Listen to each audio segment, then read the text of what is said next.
You know, don't sit around saying that you want to start focusing on your physical and mental health and you're not in therapy, you're not in the gym.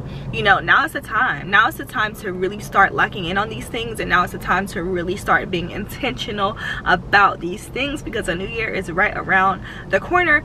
And as you can see, I don't know if it is for you, but for me, these years are flying by. Hi guys, it's your girl Lucianez back with another video. What's goody in the hoodie?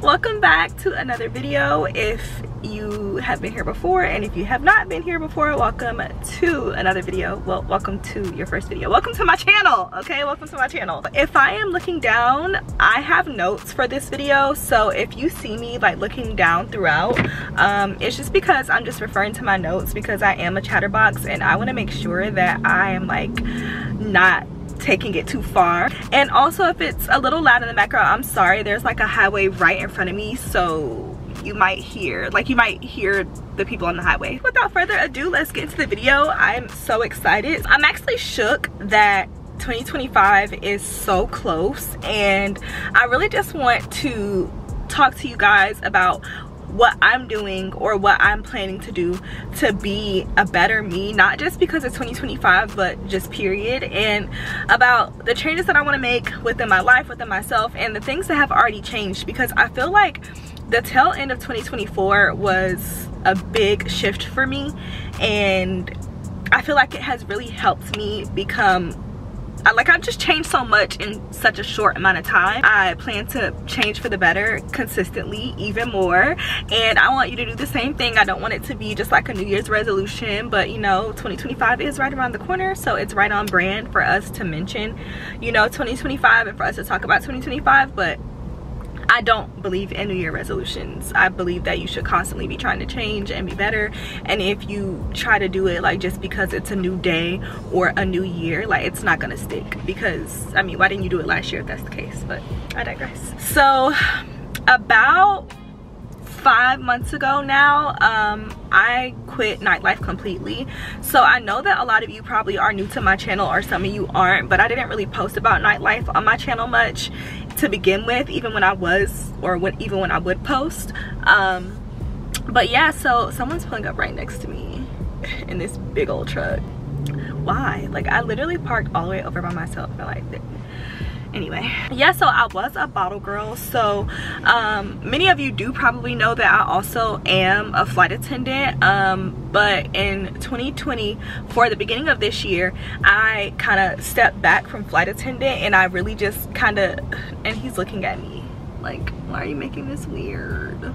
I kind of stepped away from flying because I kind of came to the realization that like I did not know if it was like best for me and who I am, and I didn't know if it was like a good career choice. And so I had been at that place in my life for a minute, and I was really just trying to figure out like what I was gonna do, because I sacrificed a lot to become a flight attendant. Like, I went 2 months without pay. I have been broke, you know, for the transition. I moved to a whole nother state. Like, that was not Houston. Like, when I first started flying, I lived in Chicago for a year, and then I got my Houston transfer a whole year later. So I sacrificed a lot to become a flight attendant, and so I was really like in a depressed mind state, just trying to figure out like, you know, what am I gonna do? Like, you know, I gave up a lot to be here. What am I gonna do? It's got to the point where I wasn't patient enough anymore. Clock that T, patience, not being patient. I wasn't patient enough anymore to like figure it out, because I was just in such a bad mental space. So I became a bottle girl. I had a homegirl that used to live in Houston, and she told me about a place that would hire me. They hired me based off of me knowing her and her knowing me, and yeah, I was making really good money. Like, I didn't have any financial worries. I could do whatever I wanted to do, spend whatever money I wanted to spend. Like, I didn't have like any money problems the whole time I was a bottle girl. But what happened was, I was working at like an after hours spot, which those are really popular in Houston. Like, basically the club that I worked at, or I worked at a lounge, but basically where I worked, we didn't close until 5 a.m. So I was kind of trying to transition out of like getting off from work at 5 a.m. and so I got a job at another lounge, and I was going to kind of like get used to that lounge, start making money at that lounge, and then leave the after hour lounge that I was working at. That was my plan. Like, I had only been working at the new lounge, I think I did like 2 shifts, And what happened was, now the first lounge I was working at, it wasn't professional at all. Like it just wasn't a professional. I mean, when you get into nightlife and like bottle girl and all that, like these businesses 9 times out of 10 are not professional, but this one was like really unprofessional. It was crazy because the day before I actually got fired. I did not quit. I got fired from the first lounge. We'll call the first lounge bread and butter because that was my bread and butter. I still had my job at the second lounge, but bread and butter, like I got fired from that. And it was crazy how it all happened because the day before, I had just written a list of, a plan of when I was going to leave nightlife, and I had written down on the paper that I was gonna leave January 11th, 2025, because that would have been like a whole year that I have been working like there and just in nightlife period. And so my plan was to completely leave nightlife like after a year of doing it, and I was gonna use like the next 7 months to like figure out. He's just making it so weird, but I was gonna use like the next 6 or 7 months to like figure out like what my next step was, because I know that I don't necessarily want to be a flight attendant, you know. At the time I was feeling like, you know, that was like what I was probably gonna have to go back to, so I was gonna use the 6 months, the remaining 6 months, to really figure out like how I was gonna exit nightlife and essentially exit flight attendant too. What happened is the very next day I got fired. And I got fired. I still don't know why, because the owners of the lounge did not tell me that I had gotten fired. Another girl that worked there told me that like I was fired, and I just didn't bother to go like ask them why, to ask them what happened, to go try to figure out what they fired me for. Which I knew that it was probably because I did not go to work one Saturday and I did not tell them that I wasn't coming to work. But the power was out at the lounge and the air conditioner was not working and I was not going to work. And also I was like the newest girl, so I didn't have a lot of sections, and like I knew I wasn't gonna make money. Like the inside of the lounge was closed and we were only using the patio, and like I barely had any tables on the patio anyway, and like I just didn't want to argue with the other girls. I didn't want to put myself through that, so I just didn't go. But yeah, like I got fired. But the thing about that job is, like, if I wanted that job, I could have went up there and been like, did you fire me? And they probably would have said no, and I would have just been right back at work, because they would fire us. Well, not me, but that was my first time getting fired. But they would fire the girls all the time, and they would just go up there and be like, and they'd be like, no, we didn't fire you, that's not what we said. And everybody would keep their job. So like if I wanted my job, I could have kept it, or I could have went up there and asked for it back.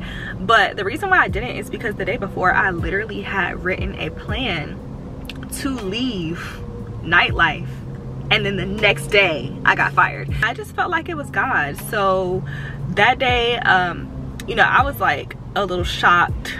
I was taken back, but I was like, I just feel like there's no way that this like wasn't God himself. So I sat there and I was like, you know what, like at this point in time I had started being like more intentional about my faith, and I was just like, you know, I really don't want to be in that environment anyway. Like I don't even want to be there with like the secular music. I don't want to be there, you know, with any of that anyway. So I texted the second job and I was just like, bread and butter. After they fired me, I just kind of was just like whatever. And then, but I texted the second job and I was just like, hey, like, you know, I'm not gonna come back. I'm sorry, you know, thank you for the opportunity, but yeah, I just left completely. Like I just closed the nightlife chapter completely. And it has been a transition ever since. It has not been the easiest transition, because one thing about nightlife is you make so much money so quickly that you kind of live in a world that regular people are not living in. People are living paycheck to paycheck. People are struggling. People are hustling. People are trying to get businesses off the ground, and you know, just so that they can survive. Or they have like a million side hustles trying to take care of themselves, take care of their kids. But you know, when you're a bottle girl, or when I was a bottle girl, I didn't have that experience. So, but I never got too caught up in it, because I had come from that life. You know, like I was a flight attendant. You know, flight attendants don't make a whole lot of money, so I knew. But so I never like too much lost it. I didn't start like buying too many things or like living above my means, because I wasn't there for long enough to do that. But yeah, like it has been a transition, because I am living a totally different life than what I was living. All that to say, like I really did just stop completely, because I felt like God was speaking to me, and I was being so intentional about my faith at the time that I was more afraid of not leaving nightlife and what God was gonna do. to reprimand me than what God would do to bless me. Like I wasn't afraid of the blessing. I was afraid of not doing what he said. I wasn't afraid of the transition. I was nervous about the transition because I knew that it was going to be a transition, and it has been, but I was just more afraid of like not doing it. You know, I feel like that's really like a big part of who I want to continue to be in 2025. I want to continue to be a woman that really does listen to God, that really is intentional about, you know, not just thinking that everything is a coincidence, and, you know, really knowing that God is an intentional God, acting on that, listening to him, and doing exactly what he tells me to do even when it's hard. You know, I don't want to be disobedient in 2025. I don't want to know that I should be doing something and still doing the wrong thing. I want to be very, very intentional in 2025, and I think that we all should have that intentionality about ourselves. Like we should all of us should be that intentional, because in order to reach the levels that I know I want to reach, and it's the same for everyone across the board, you have to be very intentional. You cannot sit and dwell in things, or sit and not do what you're supposed to do just because you're comfortable, or just because it's working. I really do want to be a very intentional woman in 2025, as I already have been, because I will say, since I left nightlife, I have grown so much not being in that environment. I've been really like getting deeper and deeper in my faith as the days go by. I've been reading my Bible. I've been learning about the Word of God. I've been just, so much has changed, like, and I want to continue to walk in that, because I know that walking in that means I'm walking in my purpose. And when you're walking in your purpose and God sees that, you know, that's when God blesses you. So yeah, as far as like, you know, work life, I did stop being a bottle girl for now. I do work part-time at Lululemon. I really do like the job. Retail, not a huge fan of retail, but I do I don't mind working at Lululemon because it's part-time, so the shifts are like 5-6 hours. Doing that, and I'm selling my hair. I have not stopped selling hair. I'm selling hair, and I am using the money from my hair profits to take care of myself a little bit, but most of the money is being reinvested into hair and invested into a new business that I'm looking to start. So I'm doing that. And as far as flight attendant, I am on a leave of absence right now, and I really am just trying to figure out, you know, what I want to do with that, and I just really want to pour my energy and just put my energy into things that I feel like would fulfill me more as a person. That's what I'm doing now.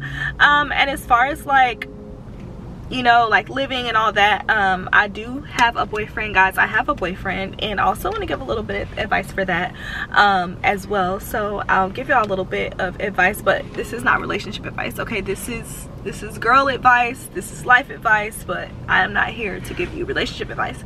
So I do have a boyfriend. We have been dating for a good period of time now. Literally, we started dating, and then a month later all this started happening. I would not be even recording this video right now if it was not for him. I would not be as encouraged as I am right now if it was not for him, and I don't even think I would be as disciplined as I am with my word right now if it was not for him. I am dating a very, very godly man, and my advice for that in relationships is make sure that you are dating a man that genuinely loves God, because if that man loves God and if that man is intentional about his relationship with God, everything else will follow. Every relationship in his life will be a reflection of him being a man of God. So that's the only advice I can give to you.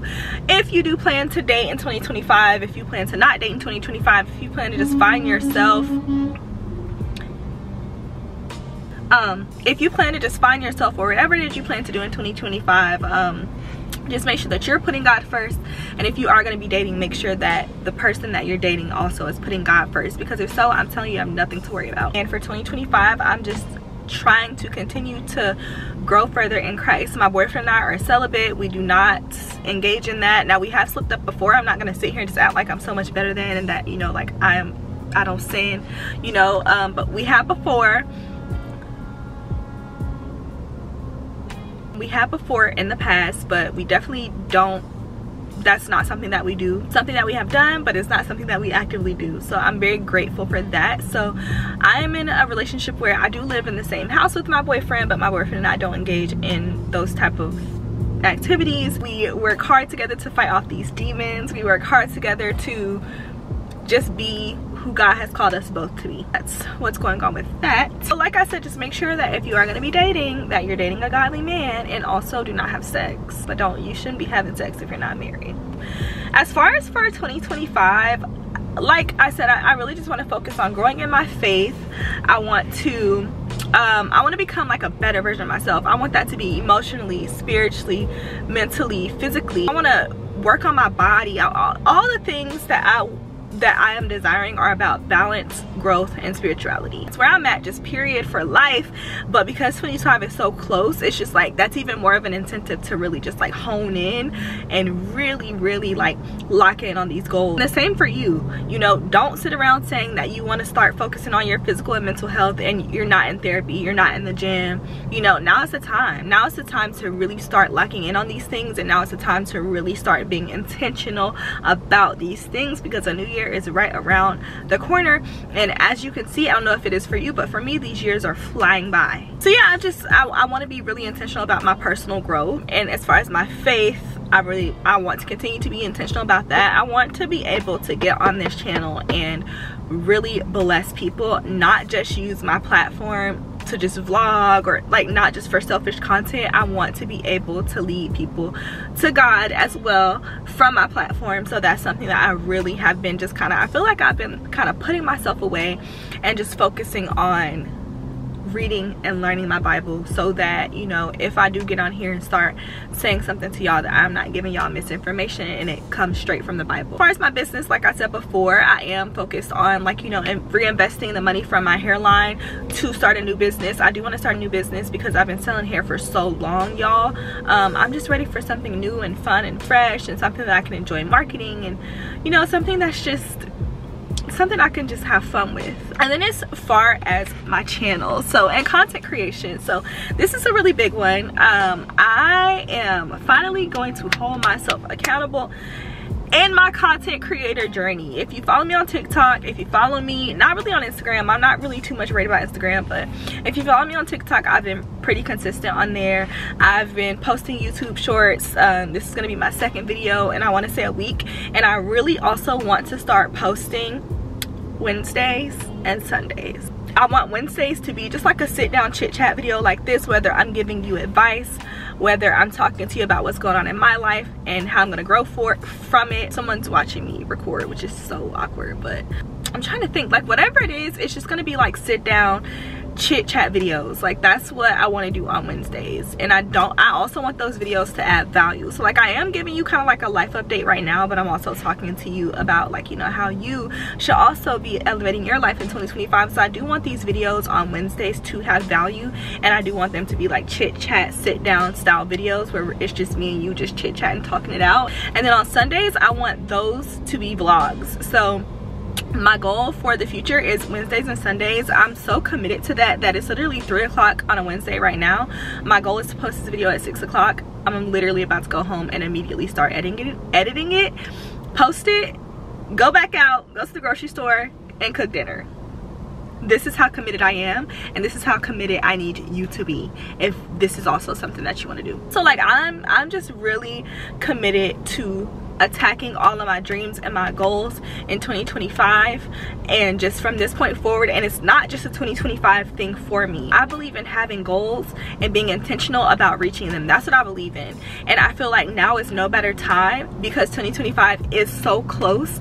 And if you do not become intentional, and if you don't work hard towards your goals, a whole nother year is going to pass you by, and none of these things that you wanted to do, none of these things you wanted to do, will you have done. This is kind of like a life update, my 2025 plan, and a little bit of encouraging words for y'all. I'm honestly so excited for how I have changed. Oh, did I even tell y'all I got baptized, y'all? I got baptized and everything. Like, I left that out. I really feel like 2024 has taught me a lot. I feel like I've changed a lot. I feel like it's definitely been changed for the better, and I want to continue to do that. And I'm gonna continue to try to show up on my channel every Wednesday, every Sunday, because this is something that I've I've been wanting to do for a long time. I did go in and make all of my old videos private, so you can't see them, but I can see how long I have been wanting to start my YouTube career, and I just have not been consistent. And so now I'm finally in a place in my life where it's just like routine is important, consistency is important, and that's what I'm working on right now. All of y'all, whether you gotta sit down and make a vision board, whether you gotta get on your knees and beg and plead and pray, journal, whatever it is that you have to do to get you to where it is that you want to be, don't wait until the end of the year to start. Literally start now. But that is all I have for you guys. I have to literally edit and post this video all in the same day, so I'm gonna talk to y'all later. Definitely drop down below, you know, what you learned from this video, or either what you're gonna do to make sure that you're not just starting something in 2025. But if you have a New Year's resolution, if you believe in them, then hey, I'm not gonna knock it. So drop what your New Year's resolutions are, drop what some of your goals are, or you know, just say hello.